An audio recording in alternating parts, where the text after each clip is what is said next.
维卓士35 f1.2 Lab 我已经使用了一段时间了。今天我想通过我最近拍摄的其中一场婚礼来分享一下我的真实使用感受。Hello， 大家好，我是 Kelvin。如果有一直关注我频道的朋友们都知道，我是非常喜欢这一支索尼的50毫米 f1.2 GM 镜头的。最大原因就是因为它拥有 f1.2 的超大光圈，基本上每次拍摄我都会带它出去。维卓士推出35 f1.2 Lab 之后呢，我也抱着试一试的心态，看看这支镜头到底如何。拿到手里面，第一感觉就是沉甸甸的，高情商的说法就是扎实堆料足。实话实说，如果不是干活，我或许不会把它作为我日常挂机头的首选。但是当我工作的时候，把它挂在我的双肩背带上呢，它也并没有给我造成特别大的负担。镜头的整体设计都和索尼的 GM 镜头有点像。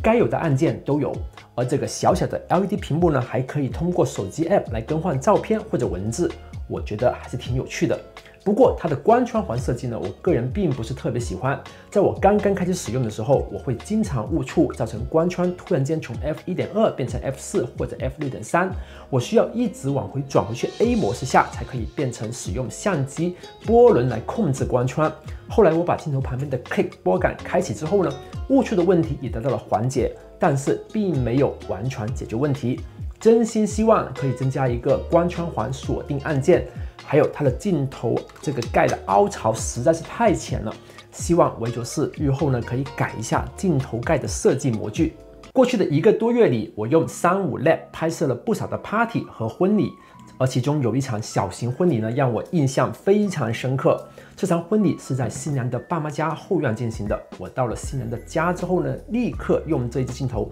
拍了一下新娘的婚纱局部特写，还有首饰等。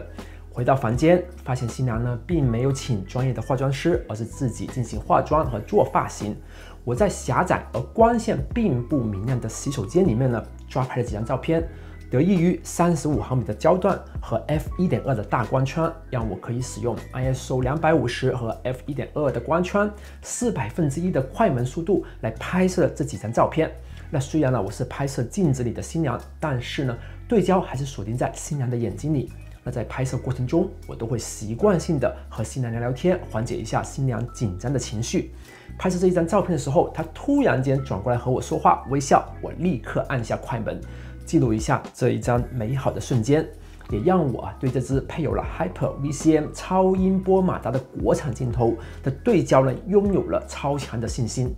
新娘继续化妆，我立刻跑去院子里面拍摄一下婚礼的这个仪式的场地。那新娘和我说，这个亭子呢是新娘的爸爸花了3周亲手搭建的。这个时候天上面还有点乌云，眼看了还有1个小时就要开始仪式了。那当时呢，我也希望天公作美。那接下来呢，我也拍摄了一些场地的布置的特写。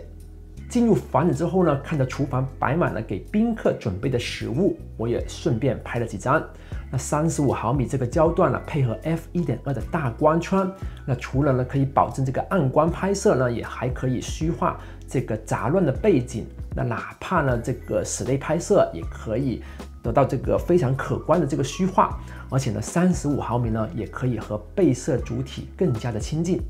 再次回到房间后，新娘已经化好妆，和妈妈还有伴娘喝酒聊天，准备戴首饰。为了避免宾客和新郎看到新娘的婚纱，所以呢，整个房间的窗帘都拉了起来。配合35毫米的焦段和大光圈，我可以轻松的进行拍摄。那如果换成50毫米的镜头呢，或许就有点局促了。在新娘换衣服的过程中，我跑出去露台，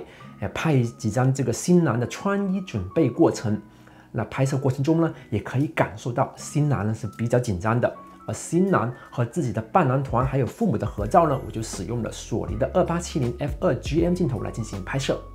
再次回到客厅，我就随手抓拍了宾客的签到本，还有一些来宾的合照。那通过照片可以看到，无论是中心还有边缘的锐度呢，画质呢35 f1.2 Lab 都有不错的表现。回到新娘房间，她已经穿好衣服，在做最后的整理了。我也顺便拍一下新娘的手捧花、戒指和饰物。新娘的爸爸呢，也为女儿的进场做最后的准备。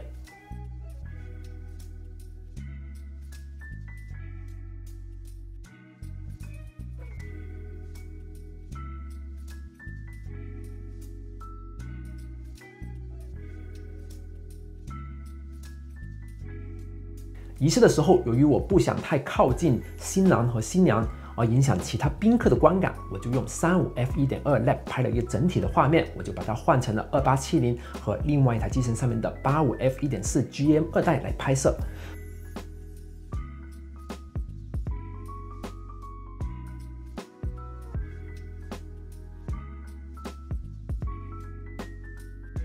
短暂的婚礼仪式结束之后呢，就是大合照和小组合照的环节，我依然使用的是2870来进行拍摄。然后去到和伴郎和伴娘团这个外景部分呢，我再次换回去这支35毫米的 f1.2 镜头进行拍摄。那可以通过照片看出来了，这支镜头无论是画质、颜色和焦外都有不错的表现，再次刷新我对国产镜头的看法。那不过呢，外景部分主要是2到6人这个拍摄，为了保证主体都在焦平面上面呢，所以光圈我也控制在 f2 左右。那在拍摄的过程中嘛，我发现这支镜头的 AFC 连续对焦模式呢真的是不错的。如果原厂镜头可以达到10分，那它呢也可以达到8.5分。那在拍摄移动物体的时候，它基本上都可以牢牢锁住焦点。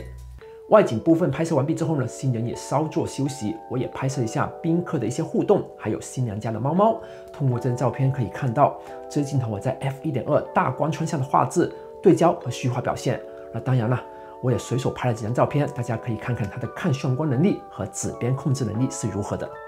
由于本次婚礼拍摄，客人并没有要求我拍摄晚宴的部分，所以在晚宴之前，新人和宾客也在车库来改装的这个酒吧来进行畅饮和游戏。在昏暗的和拥挤的环境下呢，35F1.2就发挥出它最强的能力了。那或许有朋友问我，为什么这种环境下我不使用闪光灯？因为我个人认为啊，在这种客人轻松聊天的时候，我尽量呢就不会去用闪光灯去打扰他们，让他们忽略我的存在，从而抓拍到更自然的表情和瞬间。而 f1.2 的大光圈镜头就很好，可以满足我在这种情况下的使用拍摄需求了。下午5点多，日落西山，我也准备结束本次的拍摄。而我离开之前，我让新人拿着手中的酒杯，摆拍几张黄昏的照片。我个人包括新人呢，都特别喜欢这几张照片。这一支镜头的其他具体参数和视频拍摄的性能呢，我相信大家已经在网上面看到了不少的测评了，我也不需要一一展示了。而且对于我个人来说，我或许并不会拿它来拍摄视频，因为35毫米镜头我一般都会放在稳定器上来进行这个拍摄，而维卓士的35F1.2 Lab 这镜头呢，配合稳定器使用，对于我本人来说，我真的是觉得有点太重了，因为大部分时候我都需要连续拍摄5到8个小时。那当然了，就算是索尼的50F1.2 GM 也是比较重的。那如果和适马那一支35F1.2 Lab 相比呢，那这一支维卓士的镜头呢，相比来说还更轻。那特别是它呢，并没有索尼的机内校正加持 ，f1.2 的光圈这个重量，我觉得是完全可以理解的。但是工作中，我肯定会选择更轻便的索尼35F1.8或者1.4的镜头，1635F4。或者2450 f2.8G 的镜头来配合稳定器来这个拍摄，而作为拍照来说呢，35F1.2 Lab 的实际体验上虽然会增加我的拍摄负担，但是为了 f1.2 的大光圈，我在日常工作中呢也是可以妥协的。那综合价格和镜头数值，维卓士的35F1.2 Lab 的确是目前性价比非常高的一支35毫米的镜头了。总结，虽然在儿童摄影、商业拍摄、个人写真、婚礼和活动拍摄中，我或许并不需要一直使用 f1.2 的大光圈镜头来进行拍摄，但是当我在需要的时候，这一支拥有 f1.2 的大光圈镜头的确可以让我有更多的选择，而且整体上这支镜头在各方面的表现的确是不错。和索尼原厂镜头相比呢，也是各有千秋。那到底它和索尼的35F1.4 GM 镜头怎么选呢？我觉得并没有100%的答案，完全是根据大家的拍摄需求和使用习惯，还有预算来进行选择。那不过大家也可以留下自己的想法，在弹幕或者评论区里面，我们一起互相讨论一下。好了，以上就是本期视频的所有内容了。如果喜欢本期视频，请给我点赞、留言，还有分享出去。还记住订阅我的频道哦！感谢观看，我们下次再见了，拜拜。